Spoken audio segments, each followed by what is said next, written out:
lot of things that I'm hoping are different after this is over. The church has the opportunity to learn a ton of things and to shift in ways that are unprecedented in our memory, in our lifetime for sure, because of the width of the shutdown, the width of the disruption to our weekly gatherings. And one of those things that I really hope begins to take off is what we do when we're not together. And that's, there's a lot we could talk about in that area, but today our focus is going to be on what we do at home and how we disciple our families, how we receive what we need and engage in the spiritual disciplines that bring us life and glorify God, but also how we do that for our family. And I think this was actually a quote from Tony, I don't know, maybe a month or two ago when we were talking about this, where we were describing the challenge it is to figure out how to lead worship for our families.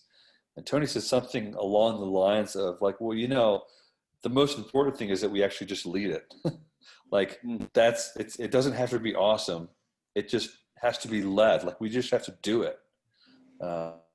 It's kind of like we get strung out thinking of the perfect workout and how we're going to work out and what we're going to wear and we do all of our research, but then we just do some more research and we do some more research and we never work out, like, okay, let's not go there.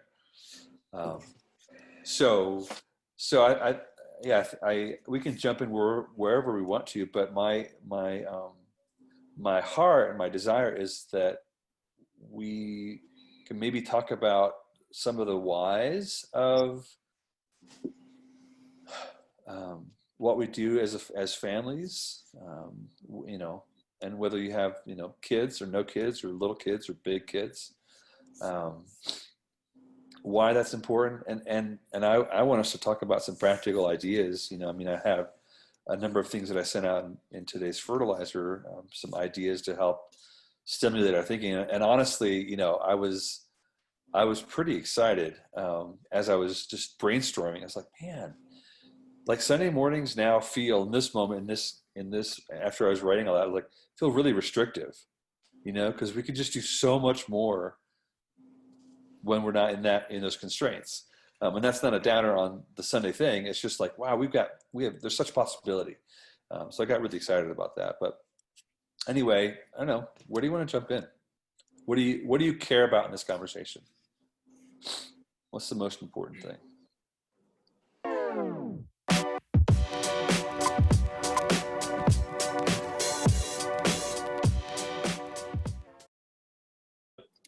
The reason I wanted to catch this especially is because I'm way out of the loop on this. I don't do it. I never have done it.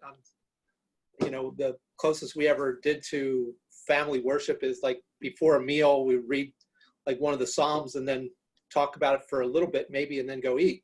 So it's never been worship exactly, just kind of a thing that we thought we should do. So we did it. But I want to hear from you guys if there's some I think there's definitely something I'm missing because I have no enthusiasm for this thing at all. So I want to hear from you. Just being honest. That's great. Okay. No, that's wonderful. No, you're not alone. Yeah, I think you're right on. I think there's a lot of power in. That's one of the points that I didn't put. Eating, like there's such power in combining food and that kind of fellowship with these moments with God. Anyway. So were you going to say something, Herb? I was kind of interested in about how, just getting back to doing a daily devotion with my son. I can't get anything that really grabs his attention and it just turns into works. And I don't want it to be a frustration point for him, but while we're having breakfast before school, just start his day with the Lord. And so I wanted to see how you guys were going to sprinkle it throughout your day. Yeah, sure. I have this idea, as you said it, Jen, it makes me think of, we almost always have some kind of devotions with our breakfast. And my daughter, who's sitting next to me, is the most vocal opponent of the length of them, and maybe she'd be willing to hop on the screen and just tell us what she. No, I'm gonna know. She's 12. You know, what can I say? Yes, Oh, my that's so son is great. 10 and he has an opinion on everything these days. So I Yes, feel right. you. Yeah, because I mean, there's no doubt in the opposite perspective that it's there's so much potential, there's so many options. It's also the challenges are equally ginormous. You know, like Yeah. getting into this thing, you're trying to figure it out yourself, and you're having this moment, and then suddenly you're breaking up a fight. I'm like, how could you be fighting right now? You know, Right. you know, So or, true. It's or so true. complaining, or have to go to the bathroom, or. So it's Right. Stop Which is what drinking your Jesus juice. Right. which is what Jesus did with the disciples too, you know. So it wasn't Yeah. like he gave us a perfect example of like, just do this and it'll be like beautiful and the sun will shine. And like there was time where the disciples were like, hey, you know, Yeah. why don't you let me, you know, give me some props here, you know, whatever they did. And like, oh, here we go. Yeah. So Right. Yeah, that's a great point. It always cracks me up when they're you know, everyone starts leaving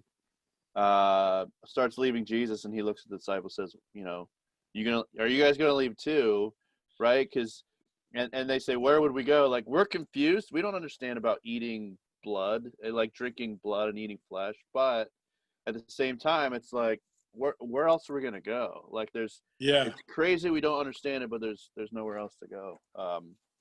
that's one of my favorite verses, Herb. Like, Yeah. I mean, that's a life verse. Like, I've thought about it just thousands of times. Like, where else am I gonna go, God? Like, I'm frustrated. I don't know what to do. I'm confused. I'm discouraged. But where else am I gonna go? You have the words of life, Yeah. and that, man, oh, that just, you just hold on to it with all your might. You know, like your last hope. Yeah. You know? Yeah, and that actually, I'm sorry, we're gonna get off topic, but I hope that's okay, Dave. Honestly, that reminds me, I just preached on Jacob and Esau, and Jacob wrestling God, and this idea where, like, you know, sometimes I think a lot of people interpret that as, well, that's where Jacob finally admits his fault. You know, like he's saying that, oh, I'm a supplanter, I'm a deceiver, I've deceived my whole life. And I don't necessarily buy into that whole narrative of Jacob. I think Jacob was a good guy who was being sanctified through a situation.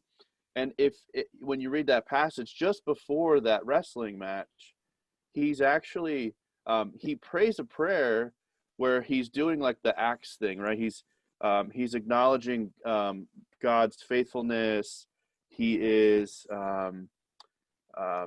he's admitting his fault. He's saying, "Help me! I can't do this. I'm scared."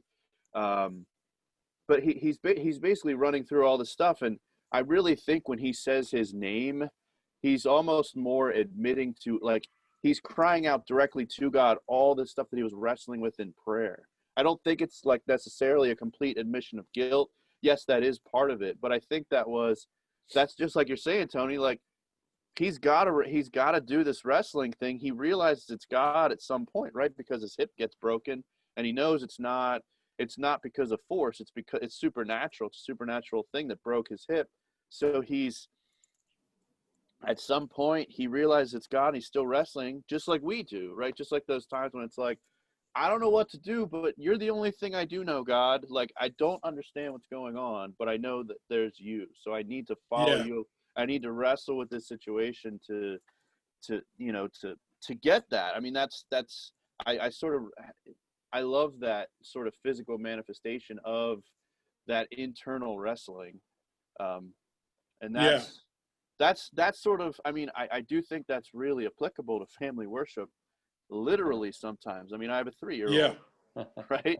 So there's times when, you know, hey, we're gonna, and we talked about this a little bit before, Dave and Tony, but like, every night we're going to sit down and, read a quick verse. We're going to talk about it a little bit. We're going to sing.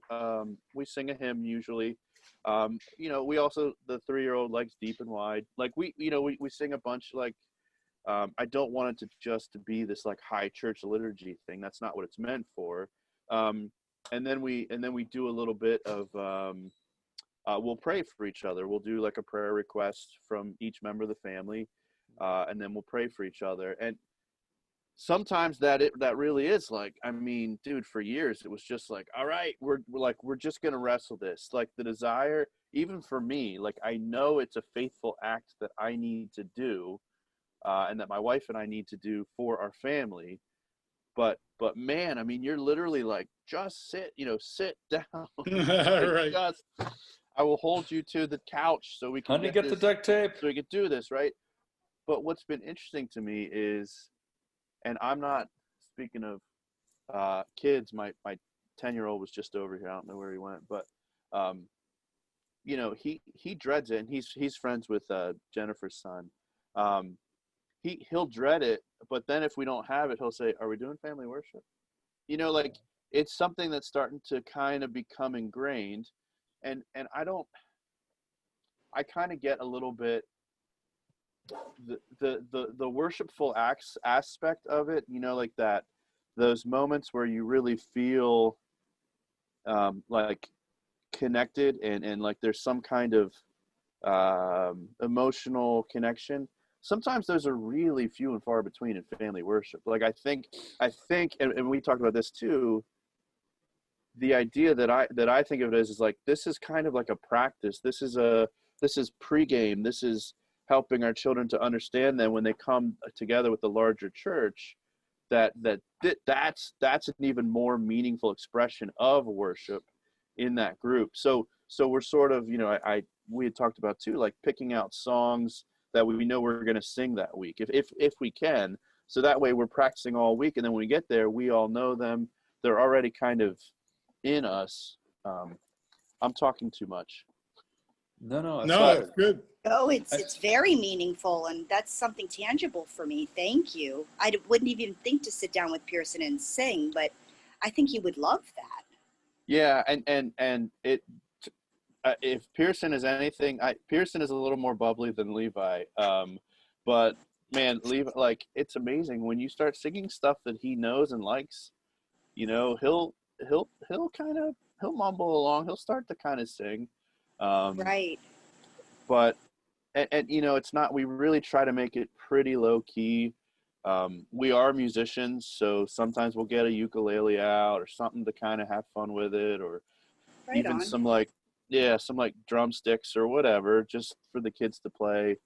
And even if they're not singing, I just sort of want to I'm trying to sort of build some kind of appreciation for it in general, right? Like this, Right. where we're setting aside time to, as a family, express our, learn about God and express our gratitude toward him. And I also like how you go directly to the scriptures, because I think he gets bored with the children's devotional. It's almost too young for him, no matter what the audience is intended for. So maybe if I just pick a scripture and research it a little bit, that might be more effective. Yeah. And Mhm. there's lots of really good resources out there.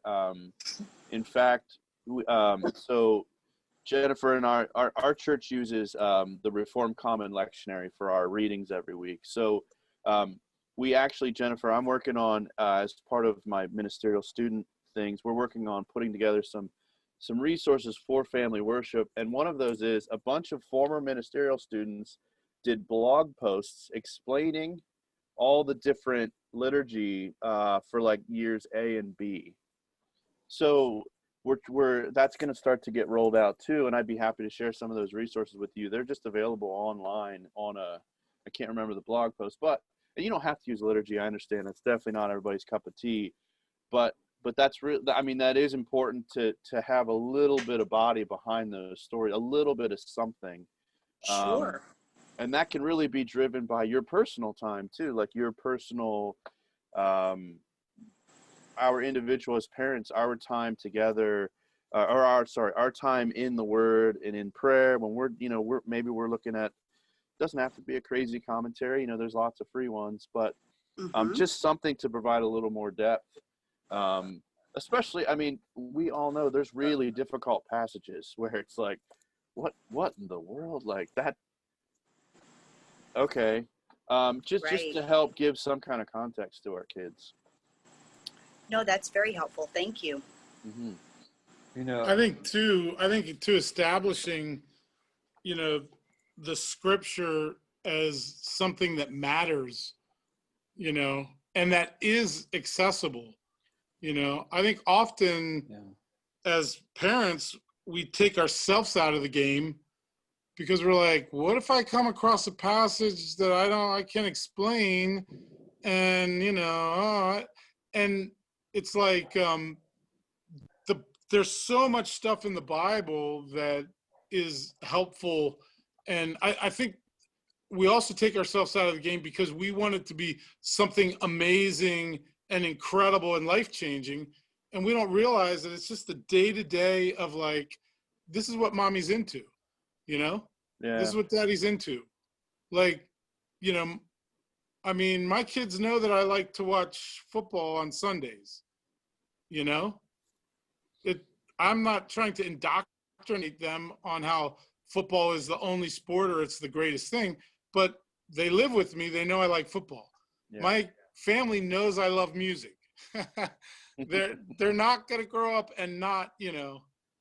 And when it came to the musical part of family worship, it wasn't even a question. It was an assumption of like, yes, someday when you're ready, you're going to play an instrument.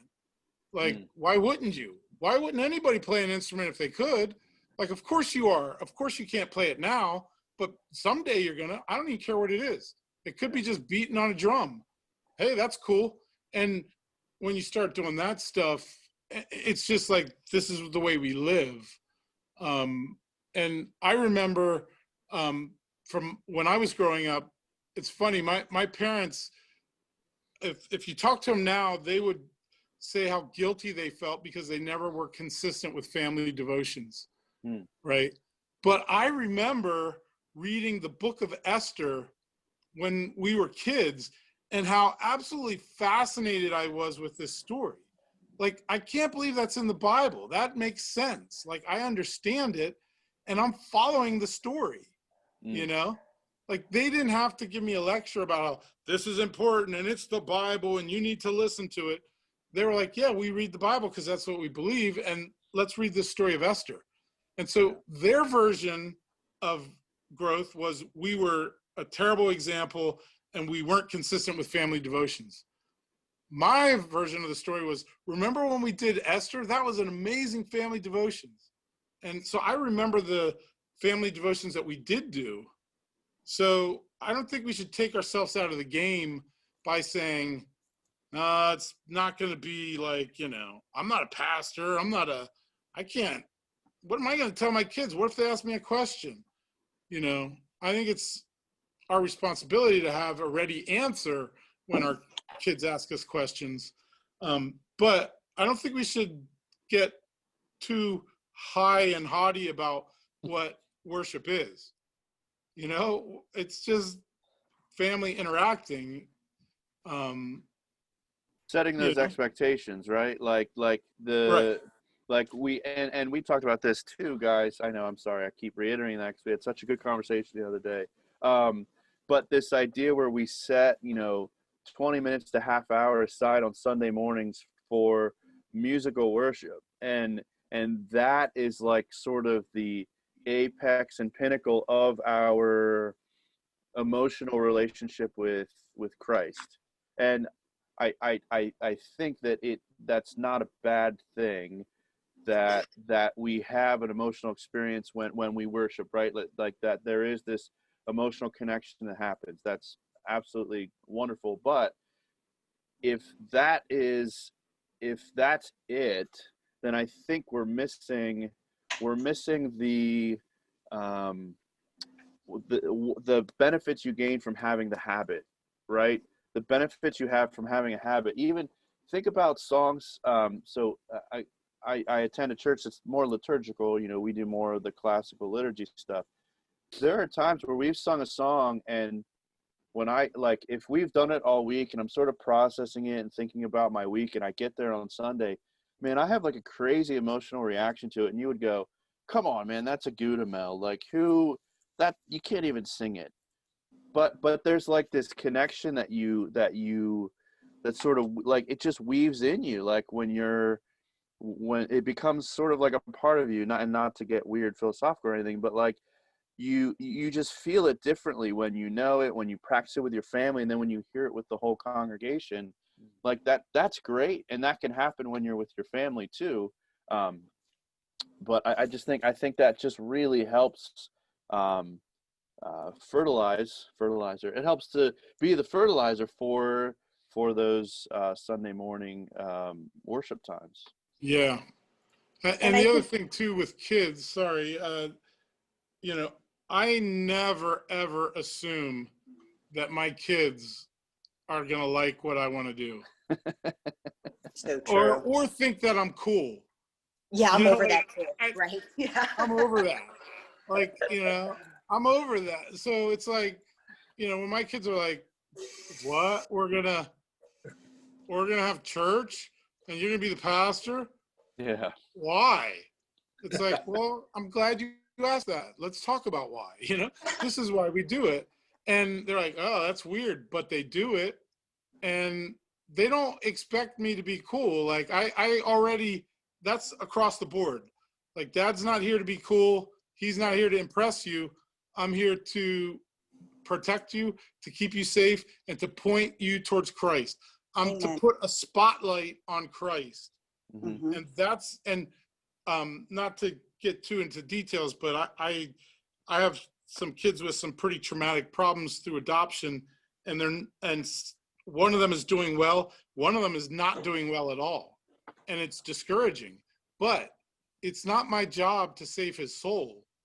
It's my job to point a torch, to point a spotlight on Christ and saying, this is what's worth looking at. This is what's beautiful. You know, not Daddy. I mean, I want to be a good example, of course, but this is what we're looking at. Mm-hmm. And that's what worship is supposed to do, whether it's at home, whether it's at church, whether it's, you know, that's what Scripture is just full of, a spotlight. This is who Christ is. This is who God is. This is what the deal is. This is what we believe. And it can be that simple. Like, and I don't have to be a theological scholar, even though why wouldn't you be a theological scholar if you actually believe what God said? But anyhow, but I don't feel the pressure of being awesome, because it's not going to happen. I don't have a lot. I don't have a lot to offer my kids in the coolness, awesome category. You know? Yeah. Yeah. So I don't wrestle that. And my kids, oh, this is dumb.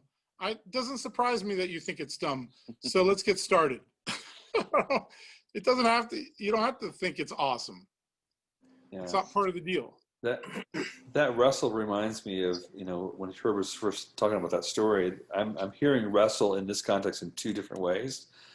And one is that, like, first of all, it's worth the fight, and it's going to be a fight. It's going to be a wrestle. It's worth it to do this with them, to spar with them, to you know, to keep pushing this thing. Mm-hmm. But the other thing, and it's a thing that we don't often get to do in the large group context of church, is to wrestle with stuff. Is to take these things that we don't understand or we don't like or that are hard to implement. You know, these character things. You know, character. You know, the troubles and the trials produce perseverance, produce character, produce hope. Yeah. So when it's hard, you'll end up with hope. Like, that's a fantastic idea, and it kind of really stinks to go through it. Like, let's talk about that. You know, and there you can wrestle in dialogue with stuff like that. So yeah, that's great. Yeah.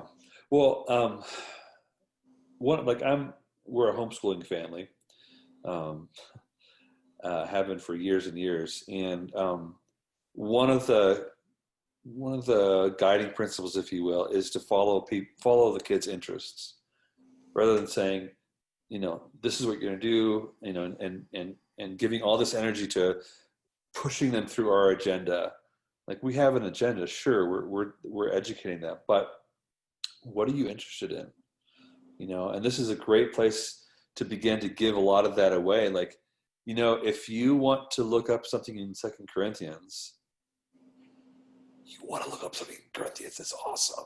Like, I don't care if I was going to do something in Romans or in the Psalms. Like, you want to do what? Or you want to talk about something and I can help guide that, or you want to go experience something together. That's cool. Like, I really want to find what they're excited about, what they're into. Like Jen, you mentioned, the devotionals don't seem to fit.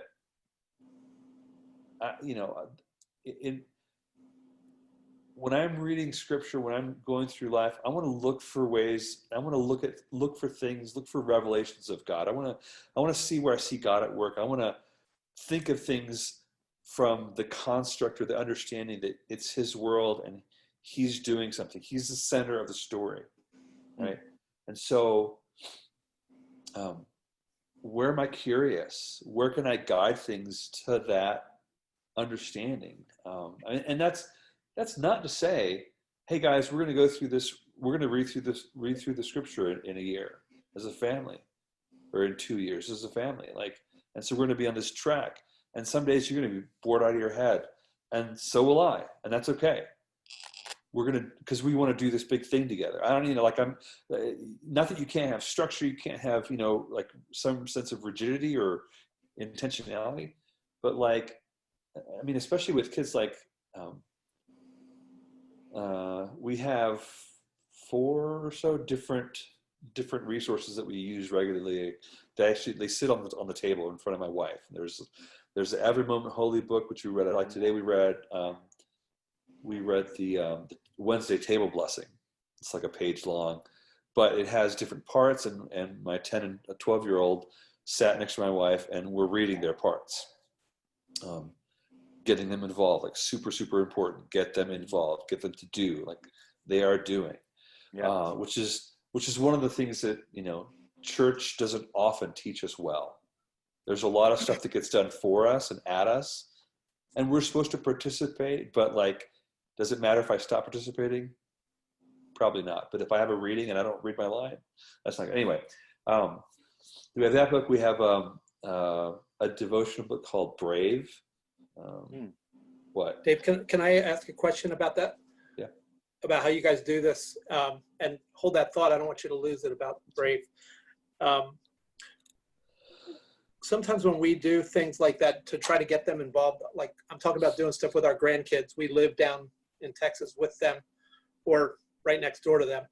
And when you try to get them involved, for instance, there's a 7-year-old, a 9-year-old, and an 11-year-old, and we want them to read the passage. And even if we're doing like NIV or something, it's pretty easy to read. Like when they read, nobody else understands what they said. Yeah. Because they can't read well. And so do you do something different, like get a children's Bible, or do you do, how do you get them involved so that the others that are participating are still with you? We'll often repeat key phrases. Well, no, because this morning, my 10-year-old, he wasn't talking loud enough. So he's sort of doing this because this is going to make him louder. And then my 12-year-old's like, no, go like this. This makes you louder. Because we couldn't hear him that well. So my wife, she just repeated, the verse. In my head, I like things that are well done and well communicated, and I want to be efficient. And that has to go away, man. It's like, okay, right. Hold on. I'm more interested, Dave. I'm more interested in that he reads this than that it's clear and it's quick. Okay. Not in the mood for quick right now. So it's fine. Have them struggle through it. Have them, read through it, and then do a recap of it or repeat a key phrase. We absolutely do that. Yeah. And I too, Kevin, I learned to read through reading the Bible at family devotions. Like, Oh, and wow. I love reading. I love to read now. It's one of my favorite things. But I learned to read because of reading the Bible. And that was, even in my teens, I recognized that, wow, my parents, they didn't force me, but we just did it. And it was fine. So I don't really know if I was a bad reader and if they were like, this is killing me. They never Come on, communicated. Anthony. They never communicated that to me. But so it's just like, yeah, it's again setting yourself as like, this isn't, and what Dave said, I'm the same way. I'm a producer, but I don't produce family worship. You know, like that's something that we do, and I don't ever tell my wife or daughter it's not good enough. Like, can we do that again with more feeling? Like, Another take. yeah, can we do another take of that? Or when you read, I want you to, end like this with lots of, I don't do that. Yeah. Now, my daughter is a drama queen, so I don't have to do that because she's already, I'm like, not everything has to be a show, Yeah. But but it is. Yes. right. Well, but you say that, Tony, and so one of the things that we do is, wow, that's some intense thunder right there. One of the things that we do is we have this really beefy coffee table that I made, and we're Sally Clarkson has this thing called the 24 Family Ways, and it's 24 different phrases about different things, and then 24 scriptures that we're memorizing to go with them. And so we have the kids take each one of those little cards, little laminated cards that we made up, and stand up on the stage and read it. Read that scripture like you mean it. Get that thing in your hand and you read it, or if you have it memorized, speak it out and say it like you mean it. We actually put them on a little stage just as, it's part of the way of raising their own level of expectation. That's good, Dave. Yeah. Yeah. And I'm so convinced that if you make it a natural thing, like this is what we do because it's the right thing to do, not because we think it's awesome or we're really good at it or it's flashy, but it's just important. And this is what our family says is important. I think that's a big part of what I want to do with my family is like, there's things that are important to our family. Mm-hmm. Not all of them are spiritual. Right. It's important to my wife that we eat healthy and that we don't eat junk food. That's important to her. You're not going to grow up in our house and not figure that is something that our family prides ourselves in, Yeah. Prides herself. I don't know if that wasn't the right, but you know what I'm saying. Right. Like I know what you mean. That's a family tenet. Like we're going to eat healthy as much as we can, and we're going to love God, and we're going to try not to sin. Does that mean that we're perfect at it? And does that mean we never have snacks? No, but this is what's important. And our kids can't grow up, and even my son who's walked away from the Lord knows what daddy and mommy, and he knows if he says, oh, sorry, Dad, sorry. Yeah, I know you guys, So it's like he knows what the family believes. So I think it's that thing of like, this is important to us. Yeah. It's worth caring about.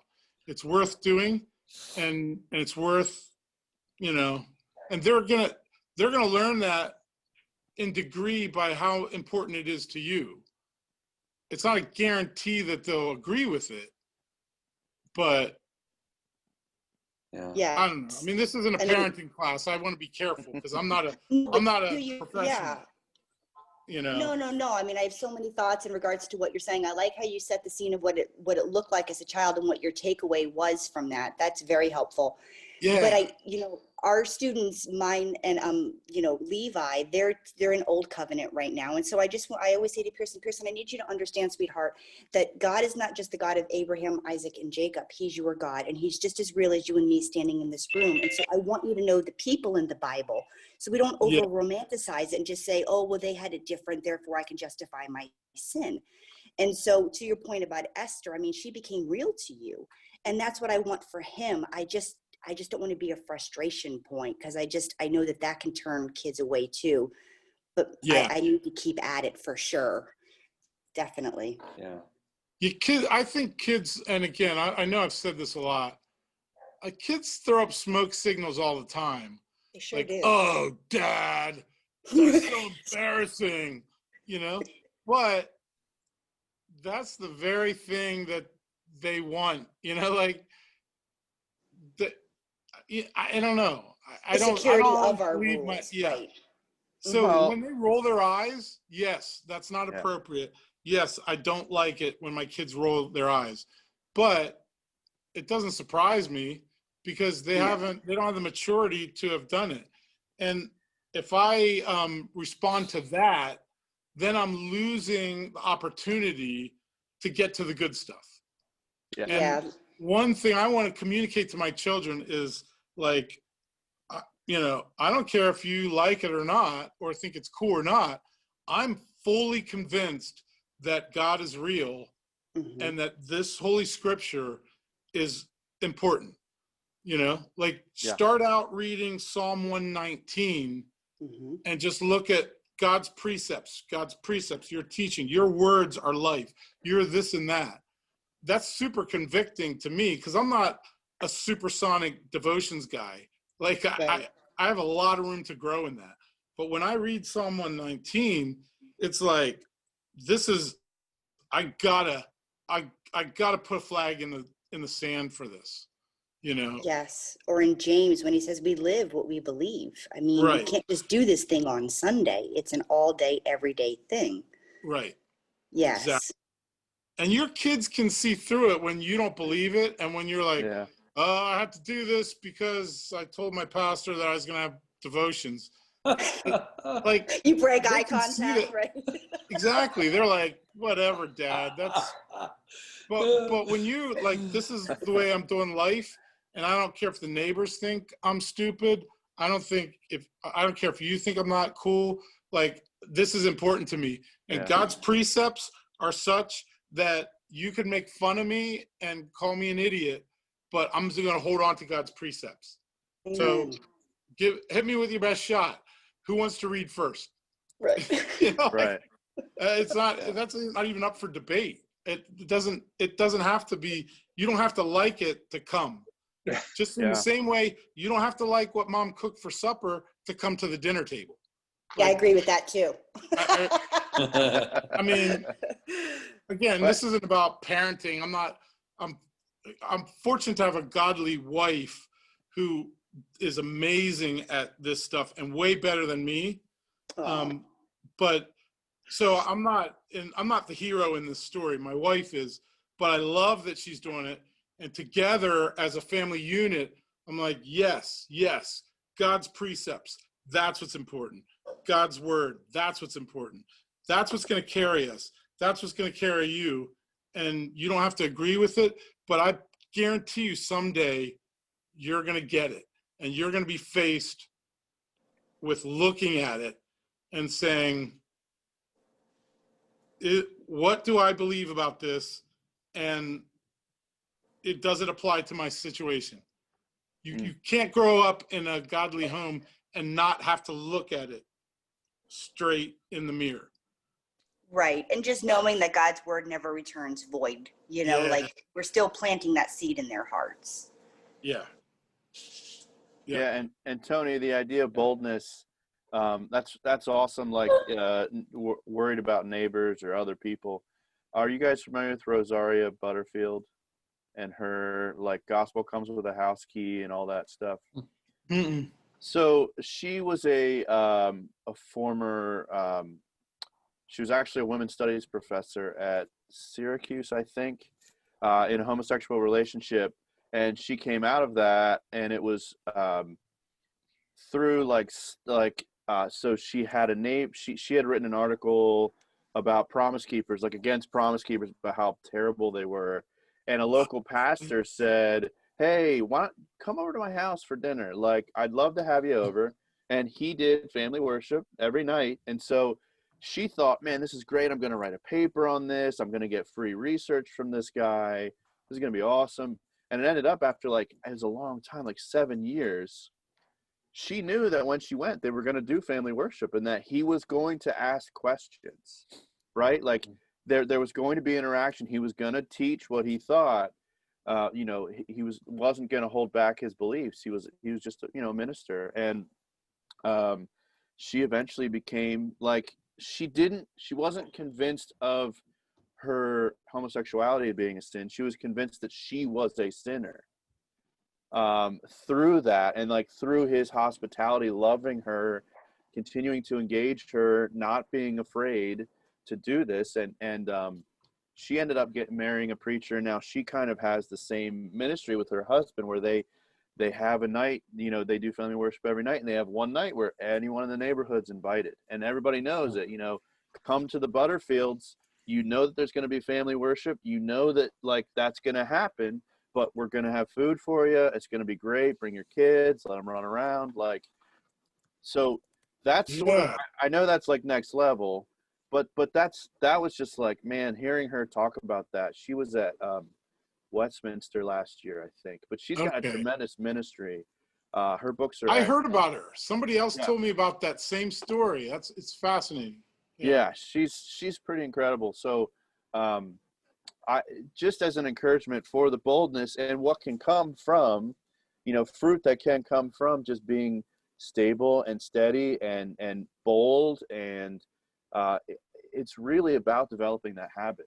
Like you said, like your parents lament that they didn't do it, every day or every week. I mean, I average probably 2 to 3 times a week that we get to do it with our kids. And I lament that like big time. And yet, they expect it, like they'll still say, are we doing family worship tonight? Well, is it too late? No. It's like, not that they want to, they just in their mind, it's something that happens. I love that though. It's like they trust it. They understand that it's important to you. Like Levi's now looking for it, whether he'll admit if he likes it or not is a different he won't. story, but that speaks to me. He's looking for it. That's kind of cool. Yeah. That's really that whole idea next leveled it, or actually, like that's our heart as a family. Like we would love to do that, having people in and stuff like that. Yeah. From the neighborhood, like that would be very much our vibe.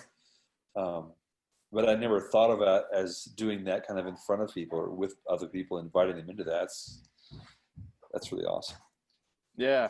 So the original book about the conversion was called Thoughts from an Unlikely Convert, I believe. And then the second one is The Gospel Comes with a House Key. So that's sort of like that's her moving on and her life after her conversion and marriage. But yeah, she's excellent. And she was, like she's a professor. So she's got a really great handle on speaking and very humble too. Anyway. Enough about Rosaria Butterfield. No, that's good. It reminds me, when I was a teen, there was a guy, a friend. He became a friend. He's still a friend. Crazy guy. He's so funny. But I was struggling as a teenager, not doing well in school and not knowing my place in the world, all that. And I ran into him in a bookstore.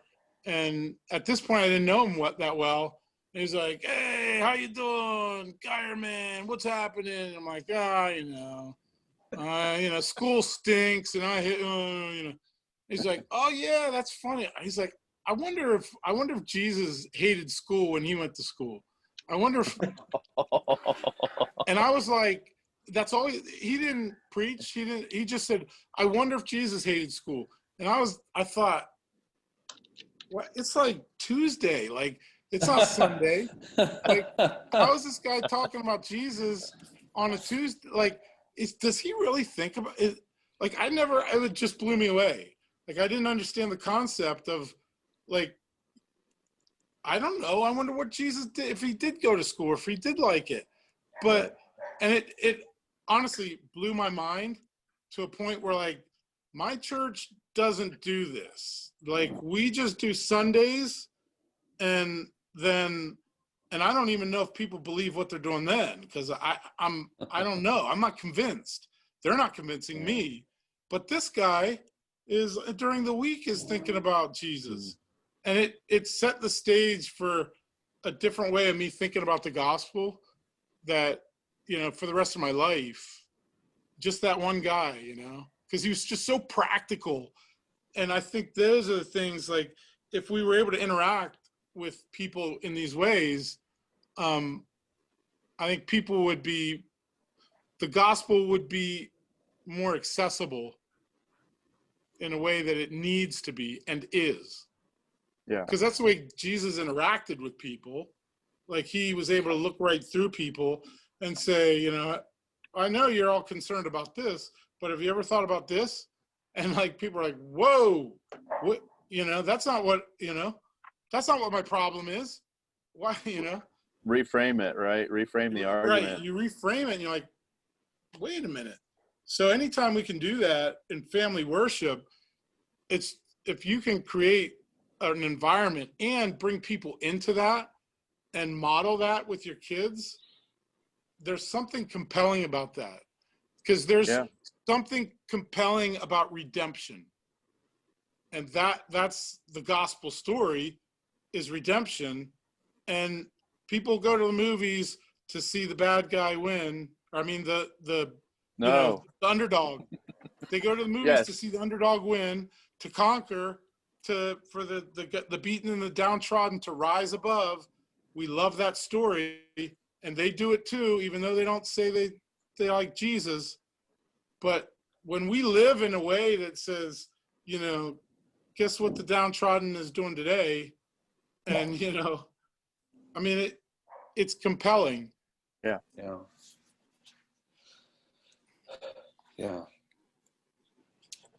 You have other thoughts, Herb? I thought I did. Now I can't remember it.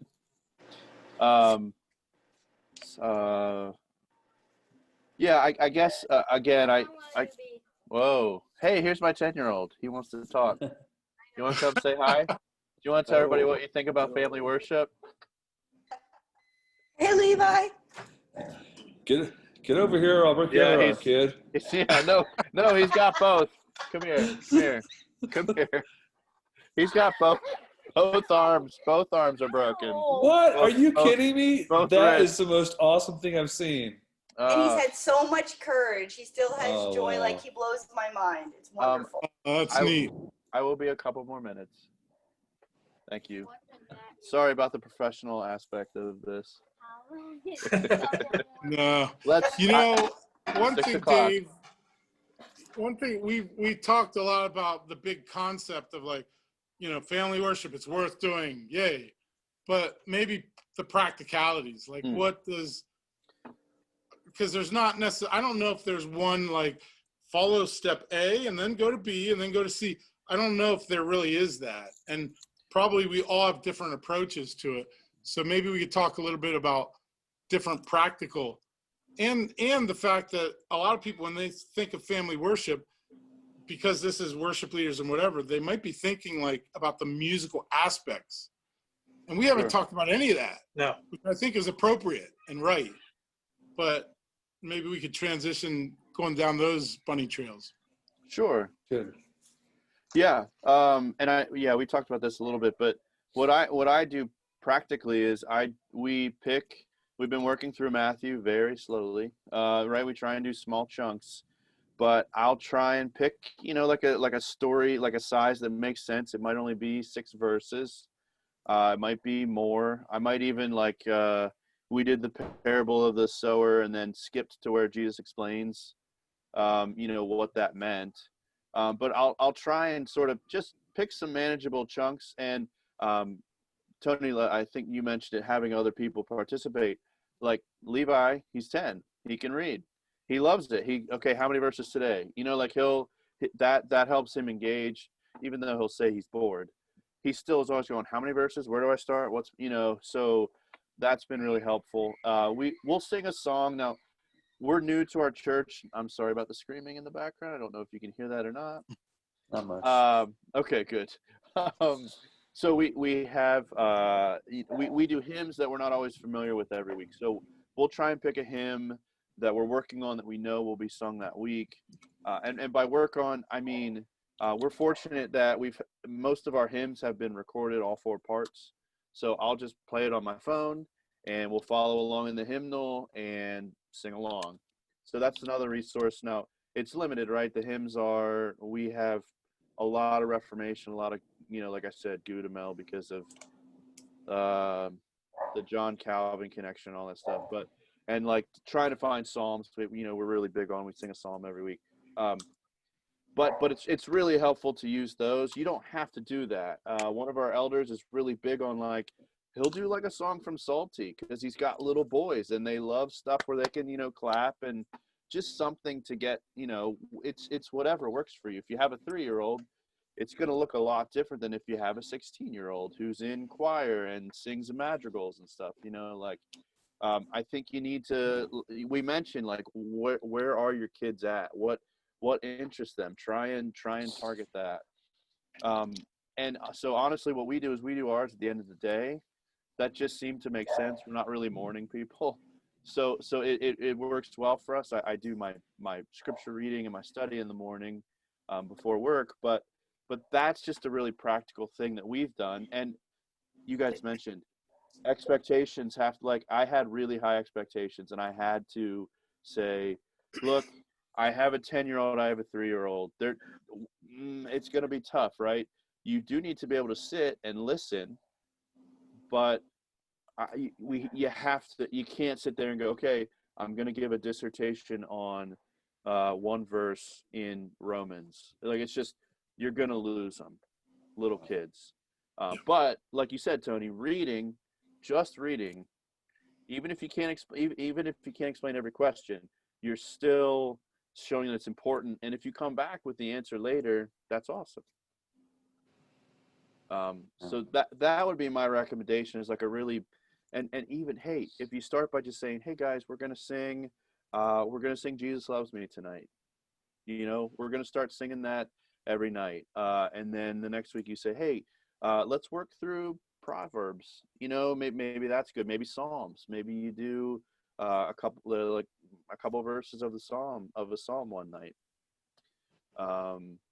But just, Kevin, I think you mentioned that, and those are great. There's so much in the Psalms. We think of those as only the 23rd Psalm or, like 119, which is awesome, but there's a lot of stuff to digest in there. I mean, the ones that no one likes to sing, destroy my enemies and that kind of stuff. That's hard stuff to deal with, but it's stuff that we like. The problem of evil is a huge problem for people as they start getting older. So what's our answer for that? That's a great time to explain that to our kids and explain what is a holy God. Yeah. So. 2 things come to my mind. One is, keep them hungry. And it's easy for me to think about, I lead worship at lots of different churches. Now they give me time constraints, but most of the churches that I'm leading in or that I've led in aren't the hey man, let's just linger for 45 minutes or an hour churches, Mm-hmm. And even though that's my default, when I go in and do my 3 songs and out set, I want to do them in such a way that they're like, oh, I wish you could have sang one more. Not they were like, well, that was one verse too many, one bridge too many. Sorry, I'm out. So that's certainly a tension, especially for my wife and I, because she's a homeschool mom. She will take any moment and for any reason expound on something learning in it. That's just that's how she rolls, man. That's awesome. Yeah. She's alive when wife's she the does same. it. Yeah. Yeah. So that can also translate to and let me tell you one more thing. I'm like, oh Lord, okay, you're losing me. I'm done. I'm ready. So that's a tension. That's a real thing. But keep them hungry. Don't give them so that they're all you have some years with them probably. Yeah. And then the other thing was,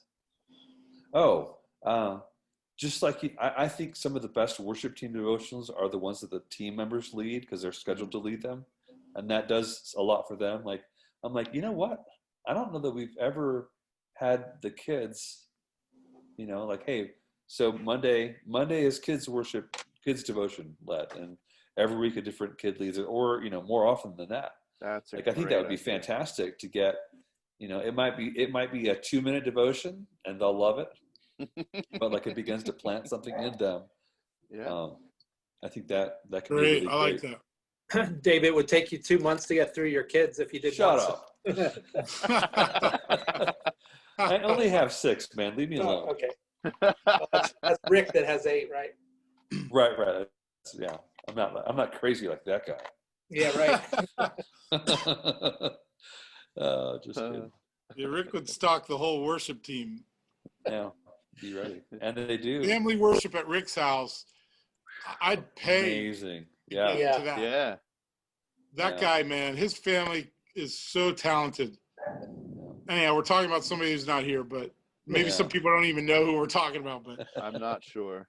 Rick Rao. Adlib coach Rick. Oh, Rick Rao. Yeah. Rick Okay. Rao. His family is so Yeah. talented. Yeah. Oh. Yeah. Yeah.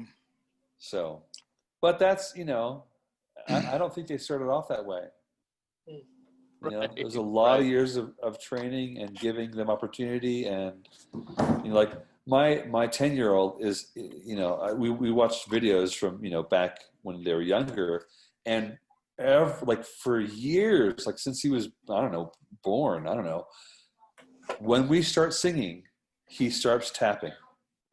That's just what he is making rhythm. That is what he does every time. We do lots of mealtime prayers, mealtime song prayers, and he sings sometimes, and he's good, but he will tap, he will pound, he will beat like. So let me encourage that. Yeah. Although our rule is only one percussion player at the table at a time. Yeah. Yeah. No unauthorized tambourines, huh? Right. Right. That's a good one. We are not the what is it? What's that band, Tony? The Tedeschi Trucks or whatever it's called. Oh yeah, right. That have 2 drummers. Two drummers. Yeah, we're not them. Yeah. Well, that brings up a good thing. Yeah, for me, a thing that slowed me down for a long time was just I so much want it to be good music, well played, and this and that. Family worship is often not that. My daughter is working on learning how to harmonize and sing harmony. She loves to sing, but I'm like, you're driving me crazy. Like that harmony does not work. You're killing me here. But you know what? I love it. I love the pain I go through and seeing her learn, because, and really that's what got us kind of started on this conversation, because a lot of the churches that we go into to help coach will say, we don't have anybody on our worship team. We don't have any musicians in the church. And I'll say, I just don't believe you. That doesn't compute, and if that's the case, now not to put anybody on the spot, but if I can't provide worshipers to God and the church through my family, then I want to reevaluate how I'm doing family, Like if I can't fill the church with worshipers, that I want to reevaluate. I want to be convicted of that. Because worship is important. It just is. I mean, not just, if you do a study on music in the Bible, there's a lot more passages than just Psalms, just make a joyful noise. I mean, it's all over the scripture how God used music and how he enjoyed music and this and that. To say, yeah, I'm just not musical, is not sufficient. I'm not saying that everybody that has to join the worship team, no, people have their giftings and that's beautiful.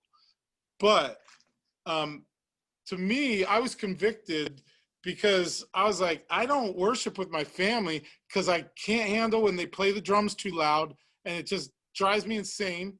If I'm playing the guitar, they play louder than me and I lose my place, you know, like it's just too much work. And then I had to reevaluate, you know, because of conviction and saying, man, you know, and then COVID hit and it was like, you can't go to church. You got to do church at home. And I'm like, what am I going to teach my kids how to sleep in? Like, that's too easy. Like, I already know how to do that, you know? Like, at some point, I have to step forward because, God forbid, my kids get in the habit of not meeting and not worshiping, you know? I can't have that. So I've got to strike out, even if it feels weird and even if we fall on our face and it looks hilarious or terrible or whatever. And it changed my heart towards it. And it actually became more enjoyable for my family. They loved it. It was painful for me, but they're like, yeah, this is great. Let's do this. Let's sing, you know? Yeah. And then it did flip to where I was like, let's do this. And my daughter was like, what? We're gonna, I'm coloring, I'm reading, I don't, you know. So it does flip, but God forbid that we not fill the church with worshipers. Yeah. Yeah. That's good. That's good. Well, I'm aware of our time, and then we're already at our hour. So Oh, I feel the compulsion to Kevin this moment. And before, I'm surprised you didn't text me. I was about to chat you. Yeah. Cool. Well, I don't know if I feel like I always get to this point. I'm like, does anybody have a problem we need to solve other than what we've been talking about? And No problem. I just want to say thank you. It's so interesting. I feel like I should have had a V8. Like Pearson and I sing praise and worship all the time in the vehicle. I would have never thought to put that with my devotional. Like yeah. So thanks, that's guys. cool. Yeah. Yeah. That's Right great. on. Praise God. That's Thank great. you. Yeah. Yeah. Yeah, I agree. Thank you so much. We worship as a family, but the way we've been handling it is when the kids go to bed, my husband and I will sing and play, and then they sneak out of bed to join us. So we've kind of had this rule: if they Awesome. come out to join us, they don't have to go back to bed. But I've been Love encouraging us to be more intentional about it and Oh, I love that. not sneak them into it. Yeah. That's wonderful, though. That's really sweet. That's great. Yeah. They're Yeah. the sweetest times we have. Yeah, so that's good.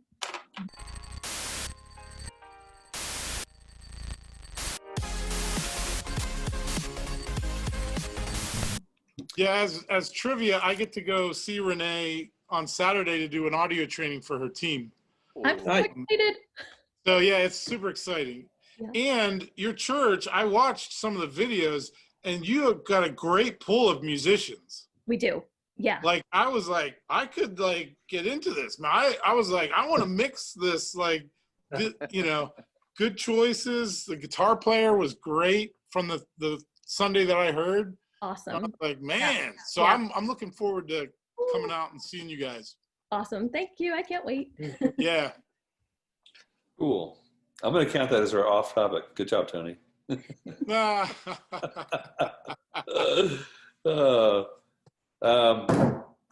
Before we go, did anybody else have anything they want to say? It's I'm like that risky Nike, pastor. just do it. Just do it. It's like Nike, just do it. Yeah. That's what we have to say for family worship. So Yes. Yeah, just do it. That's good.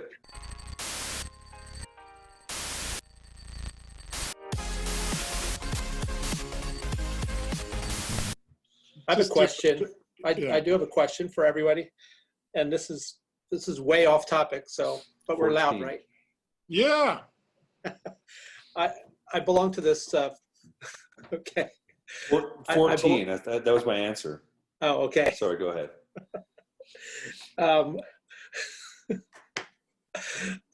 I belong to a Facebook worship leaders group, and I frequently see a post that will say, I avoid all things Chris Tomlin, and then blah, blah, blah, blah, blah. And like, it's like a woke thing to say that you avoid Chris Tomlin songs, or like, I mean, is it, Well, he is didn't it write any of more, them anyway, right? is it more than snobbery? Is it Herb something that wrote I that. don't That was understand? Herb. Is this a, I need to know, is it more than just like musical snobbery that they say, well, I don't understand the knock on the guy. And it like hurts my soul when I see that stuff, and it bothers me. And I just keep thinking, well, maybe I just don't get it. It's So tell me probably what's- musical snobbery. Okay. Well, if that's it, then it's just Now, sinful there's that they're other doing that, people. so. That being said, not to be too controversial, there are worship songs and worship leaders that are not on my top 10 list. Yeah. Because I don't believe the ceiling is way low, and I'm already low. I need the ceiling to be high because that's where God put it. Okay. So it's not about, I wouldn't want to be the worship police and picking who's good and who's bad. Yeah. But in church on Sunday, we, in the time of worship, they did the Old Rugged Cross, right? And I'm reading the words and singing this, and I'm like, I'm a modern music guy. I'm not like a traditional music guy, but by golly, the words of the Old Rugged Cross, are you kidding me? Like, so there's times where, my soul doesn't get enough from the milk that's out there. Mm. And I want my family to dig deeper. So I love it that my wife loves hymns, and she doesn't teach my children worship tunes. She teaches them hymns. And sometimes I'm like, oh, another hymn, come on. But then I look at what the hymns saying, and I'm like, my goodness. Like, that's I have no idea what that says. I don't understand it at all. No, my soul. That wasn't me. I didn't say that. What's an Ebenezer? Well, you could, yeah, I mean, the truth, the rich truth in there. And hey, everybody likes different things, Who am I to say what's right or wrong? I don't want that job. I want to encourage people to be excellent, and I want to point that spotlight to Christ, not to my personal preferences. That being said, I can't not hear something and say, like, man, nothing happens. Like, I sing that and nothing happens to my soul. I sing this, but again, that doesn't make it right. It just means, for me, nothing happens here. Yeah. That might be somebody else's favorite song, right? Exactly. Yeah. And maybe they're at the point in their maturity or growth where that song really had an impact on them. And art and music can do that. We have to be careful the laws and the rules that we put in place. And yet, I want to train my children and my family to raise the ceiling a little higher. I want them to want, I don't, eat at McDonald's all the time because I want to teach my kids how good cheeseburgers are.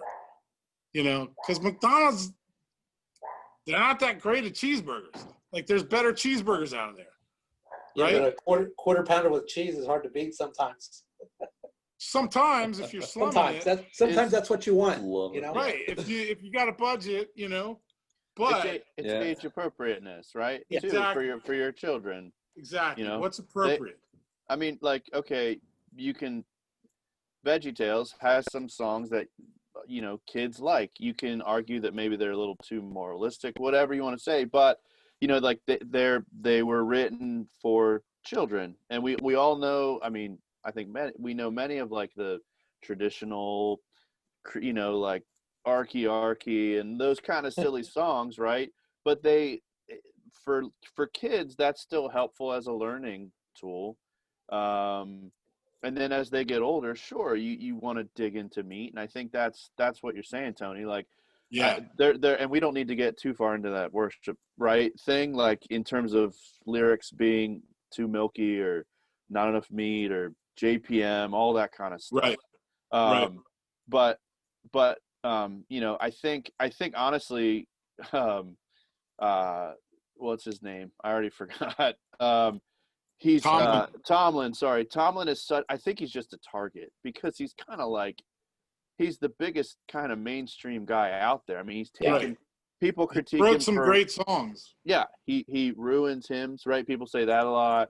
He whatever. I mean, He sings too high. Oh yes, exactly. That's another one that he sings high. But that man has brought so many artists and great songs to the forefront that he's made them accessible too. You know, he's brought them out for people to hear. So I mean, I think he has his place, and I don't think we should listen to some bros putting memes up and getting upset about it too much. You know, like I don't think we should get too upset about that. Yeah. That's what I would say. You know. Yep. Yeah. Well, you know, I think that Chris Tomlin is the Starbucks of worship music. Now listen, all you hoity-toity passenger coffee lover, you know, snob coffee drinkers. You probably wouldn't. There would not be a choice of 5 or 10 places to get coffee in your town if Starbucks would have broken into the market and created a culture in the U.S. for coffee shops like that. Sure. Like they existed before, but not to the level like they do today. Yeah. Because Starbucks came in there and did that work. I still love Starbucks. I worked for Starbucks for a year. I went from being a fan to be a partner, going back to being a fan. So I still love Starbucks. I just said the other day. But people hate on Starbucks all the time. Yeah. You know? And is Starbucks as great today as it has been some other times? Probably not. You know. But I think that was a perfect example, Dave. That was. I think Chris. That's very good. Chris took not even like I was going to say he took it on his back and like pioneered something. I don't even know that he knew that he was doing that. No, I don't think being he did. faithful in what he was doing, and God did something through his life, and then it's super easy to be like, well, Chris Tomlin, blah blah blah. Like, really? Did you live his life? I would shut up now. So. Right. All right. Thanks. I appreciate your input. Yeah. The reason that was perfect, Dave, was because I don't drink coffee. So I don't like coffee. So I just can empathize with you. And in the same vein, I don't like worship music. So it completely made sense to me. I like to worship. I just don't like worship music. And we're done. Yeah. Well, for my family, it was just, I was attending a non-denominational godly church with a lot of conventional music, but the Lord just started doing a work in my heart. And that's one of the reasons why I visited All Saints. I love that they were singing the hymns, but I was nervous that I wouldn't like it. But when you just start singing it and it's alive and active, I look over and Pearson is just closing his eyes and he's singing. I was like, oh, praise God. Like, it really does put an imprint on your heart. And that's not to say that conventional music doesn't have its place. We listen to it in the car and things of that nature, but it's powerful and very, very meaningful. Yeah, that's great. I think go ahead. It's been incorporated. I think there are a lot of contemporary churches that see the benefit of it, right? And they like, so I don't want to dismiss that because I think there are a lot of churches that are. I hate the term blended because it makes it like what are you blending? But like that realize that you know, hey, okay, you're using contemporary instruments, but you're still singing those hymns. I mean that's. I love it, and I think there is a place for all of it. Yep, I agree, Herb. I think my friend Sean Kreiner calls it layered. That's what he wants to call it. Layered. Because he says, hey, you take a sandwich, you throw it in the blender, that's disgusting. But think of a sandwich. It's got the layers. Yeah. You know, you got different stuff. Okay. Got some cheese, got some meat, you know. And I think it's just a matter of the heart. Like, God looks at the heart where we are, and that spiritual walk and maturity, and he meets us where we're at. So Yep. Yeah. definitely. Yeah. Yeah. And just in the same way that God is big, I believe God is big enough to use all kinds of different churches, the ones like yours and the ones like mine. They don't all have to do things the same way. Like he's also big enough to use the songs that were written today and the songs that were written 600 years ago or 6,000, or not 6,000 years ago, but Right. you know what I mean? Like that's all hymns aren't not songs.